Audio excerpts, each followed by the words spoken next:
They missed my son's funeral.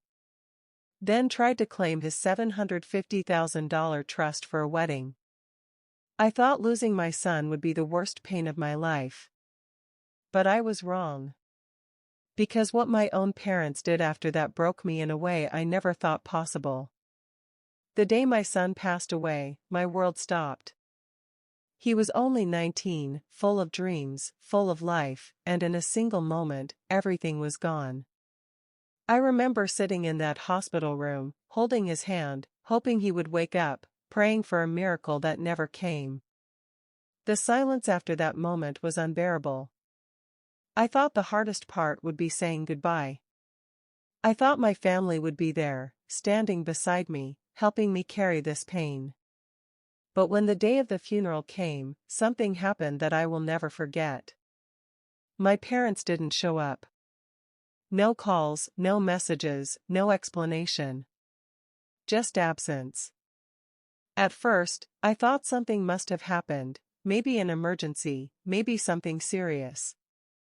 But as the hours passed, it became clear. They chose not to come. I stood there, watching people gather, friends, relatives, even neighbors, all coming to pay their respects. But the two people I needed the most were missing. That absence hurt more than words can explain. After the funeral, I tried to reach them, calling again and again, but they didn't answer. Days later, they finally called back, acting as if nothing had happened. No apology, no regret, just normal conversation like everything was fine. I couldn't believe it. I asked them why they didn't come, and their answer shocked me. They said they were busy and that these things happen. That moment changed something inside me. But what came next was even worse. A few days later, they came to my house. I thought maybe they were finally there to support me, to comfort me, to make things right. But I was wrong. They sat down and started talking about my sister's wedding. At first, I didn't understand why they were bringing that up. And then they said it. They mentioned my son's trust fund. $850,000 that was meant for his future. Money he would never get to use. And they said it could help cover the wedding expenses. I felt like I couldn't breathe. I thought I misheard them. I asked them to repeat it. And they did, without hesitation. They actually believed they had a right to that money. In that moment, I realized something terrifying. This wasn't just about absence. This was about greed. About priorities. About the fact that my parents saw my son's death as an opportunity. I tried to stay calm, tried to explain that the trust was not theirs, that it was meant for my son, that it should be protected. But they didn't listen. They kept insisting, saying it was family money, that it should be used for family needs. I couldn't believe what I was hearing. The same people who didn't show up to his funeral were now asking for his money. That night, I couldn't sleep. My mind kept replaying everything, their absence, their words, their complete lack of empathy. I felt angry, hurt, and completely betrayed. But I also knew I had to act. The next morning, I contacted a lawyer. I needed to understand the legal situation, to make sure that no one could touch that money. As I explained everything, even the lawyer looked shocked. They told me clearly that the trust was protected, that no one had the right to claim it, and that I needed to be careful because situations like this can escalate. That gave me some relief, but the emotional damage was already done. I started noticing more things, small details that I had ignored before. Conversations, behaviors, moments that now made sense.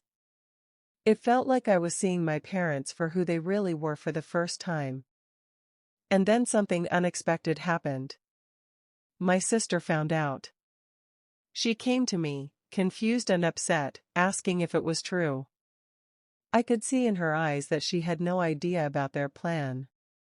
When I told her everything, she broke down. She apologized, said she didn't want anything to do with that money, and promised she would stand by me. That moment gave me a little hope. But the situation was far from over. Because my parents didn't back down. They kept calling, kept pushing, kept trying to convince me. And that's when I realized, this wasn't just a family disagreement. This was a battle. A battle between grief and greed. Between doing what's right and giving in to pressure. And I knew I had to be strong. Not just for myself, but for my son. Because even though he was gone, his legacy, his dignity, and his memory still mattered. The situation reached a breaking point when my parents showed up again, this time more aggressive, more demanding.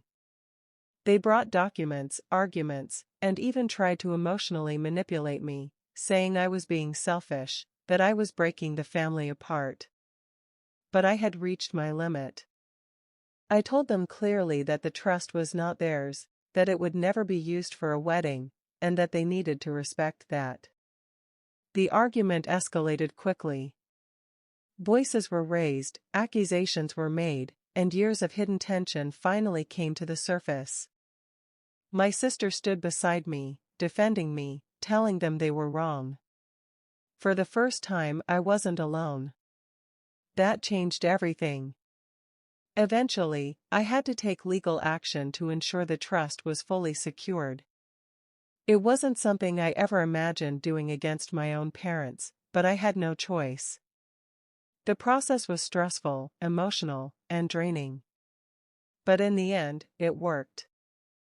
The trust was protected. No one could touch it. It was a victory, but it didn't feel like one. Because I had lost more than I gained. I had lost trust, respect, and the idea of what family should be. Months passed, and I started to rebuild my life. Slowly, carefully, one step at a time. The pain of losing my son never went away, but I learned to live with it. What hurt more was the betrayal, the realization that the people I trusted the most were capable of such cruelty. But through all of this, I also discovered something important. Strength. The kind of strength you don't know you have until you're forced to find it. I learned to stand up for what's right, even when it means standing alone. I learned that not everyone who is family will act like it. And I learned that protecting your loved ones, even after they're gone, is one of the most important things you can do. This story is not just about loss. It's about truth. It's about seeing people for who they really are. And it's about having the courage to choose what's right, no matter how difficult it is. Have you ever experienced something like this? Has someone in your family ever hurt you or tried to take something that wasn't theirs? Share your story in the comments, I really want to know. And if this story touched your heart, don't forget to subscribe to Revenge and Life Stories and turn on notifications for more powerful and emotional stories like this.